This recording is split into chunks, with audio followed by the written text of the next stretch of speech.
صاف کیا کرو۔ اس زمانے میں صابن نہیں ہوتا تھا تو حضور علیہ الصلوۃ والسلام دیوار کے اوپر اپنا ہاتھ رگڑتے تھے اور پھر اس کو دھوتے تھے۔ تو حضرت عائشہ صدیقہ رضی اللہ تعالیٰ عنہا نے دیوار کے اوپر وہ جو حضور کے ہاتھ رگڑنے کی بنی ہوئی تھی نا، وہ نشان بنا ہوا تھا، اس کو جناب عائشہ نے ساری زندگی محفوظ رکھا ہے، اس کو مٹنے نہیں دیا ہے۔ اس کو دیکھ کر حضور کو یاد کرتی تھی، کہتی تھی کہ یہ میرے آقا کے ہاتھ لگے ہوئے ہیں، بلکہ چند لوگوں کو دکھایا بھی کہ دیکھو یہاں حضور صلی اللہ علیہ وسلم کا دست مبارک لگا ہوا ہے۔ جی تو اندازہ کرو کتنی محبت تھی ان کو رسول اللہ صلی اللہ علیہ وسلم کے ساتھ کہ جہاں ہاتھ لگا تھا وہ نشان نہیں مٹنے دیا، اس کو اپنے لیے ایک سرمایہ بنا لیا کہ جب بھی آقا کی یاد آئے تو حضور صلی اللہ علیہ وسلم کے اس نشان کو دیکھ لے۔ یہ ان کی محبت تھی حضور علیہ الصلوۃ والسلام کے ساتھ۔ کاش کہ ہمارے گھروں کے اندر بھی ایسا ماحول بنے۔ جی اور حضور علیہ الصلوۃ والسلام کو ان سے کتنی محبت تھی کہ ایک دفعہ بعض عورتوں نے، حضور کی ازواج نے سوال اٹھایا۔ سوال یہ اٹھایا کہ جب حضور صلی اللہ علیہ وسلم حضرت عائشہ کے گھر میں ہوتے ہیں تو لوگ تحفے تحائف زیادہ بھیجتے ہیں، کھانے کی چیزیں، کسی کے پاس کوئی حلوہ پکا ہوا ہے، کسی نے کوئی شے پکائی ہوئی ہے، تو صحابہ کرام دیکھتے تھے کہ حضور صلی اللہ علیہ وسلم حضرت عائشہ کے گھر میں کس دن جائیں گے، اور جب پتہ چلتا تھا کہ آج حضور حضرت عائشہ کے گھر میں ہیں تو لوگ کھانا یا کوئی چیز جو ہے وہ بنسبت دوسری خواتین کے زیادہ بھیجتے تھے۔ تو انہوں نے حضرت جناب خاتون جنت رضی اللہ تعالی حضور کی لخت جگر کو تیار کیا کہ حضور سے جا کر عرض کرو کہ یا رسول اللہ صلی اللہ علیہ وسلم آپ لوگوں میں اعلان فرما دیں کہ یہ نہ دیکھا کرو کہ میں کس گھر میں ہوں، میں جہاں بھی ہوں، تم نے جو بھیجنا ہے بھیجا کرو۔ تو حضرت خاتون جنت نے جا کر رسول پاک صلی اللہ علیہ وسلم سے یہ عرض کیا کہ آپ کی دیگر ازواج مطہرات نے، بیویوں نے آپ سے یہ گزارش کی ہے۔ تو سنو حضور صلی اللہ علیہ وسلم نے کیا جواب دیا۔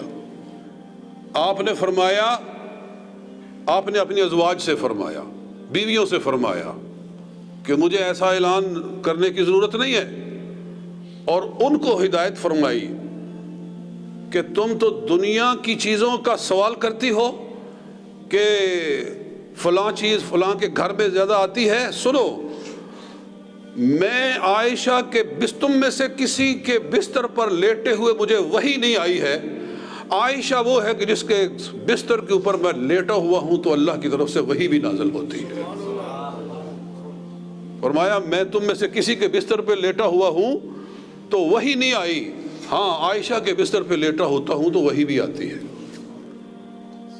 تو مطلب یہ ہے کہ حضور نے ان کے ساتھ اپنی قربت اور اپنی محبت کا یوں اظہار فرمایا۔ اور پھر وہ بات ذہن میں رکھیں کہ حضور کی جب تک صحت برقرار رہی، آپ بیویوں میں سے ہر ایک کے پاس نوبت بنوبت تشریف لے جاتے رہے۔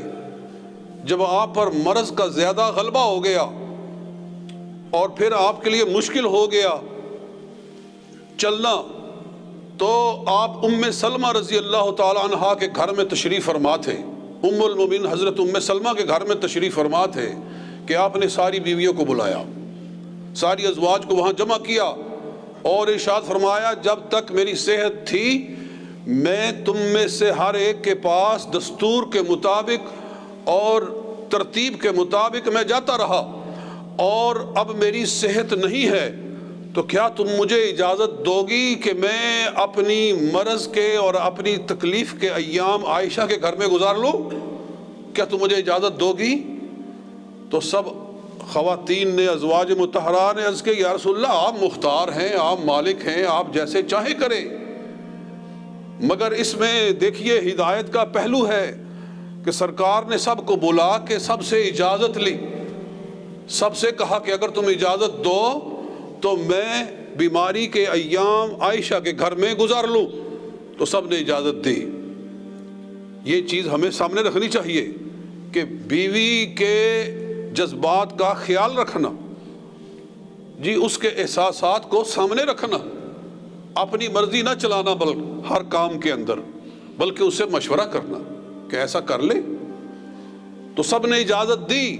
تو پھر حضور صلی اللہ علیہ وسلم حضرت ام المومنین ام سلمہ کے گھر سے نکلے اس حال میں کہ چل نہیں سکتے تھے. ایک طرف سے آپ کو حضرت علی المرتضیٰ نے اٹھایا ہوا تھا, دوسری طرف سے آپ کے چچا حضرت عباس نے اٹھایا ہوا تھا.